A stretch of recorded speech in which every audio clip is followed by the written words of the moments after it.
Hello everybody, welcome back to HardReset.Info channel. In today's video, I'll show you how to easily turn on one-handed mode on your Motorola Edge 60 Neo.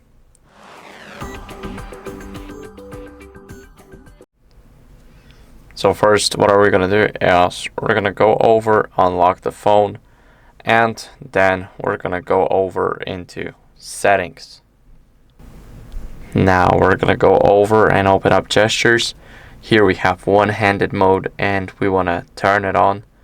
As you guys can see, let's go over and we should be able to easily just enable it. So now we are using the one-handed mode. As you guys can see, it was pretty easy, and now as you guys can see, we got it. So now we can swipe up from the bottom, and that's how it works. So that's how you guys can turn it on. It's pretty weird to use in my opinion, but still you can have some fun with it and you can easily use the one-handed mode. So thank you guys for watching. If you enjoyed this video, then make sure to leave a like, subscription, and a comment, and I'll see you in the next one. Bye.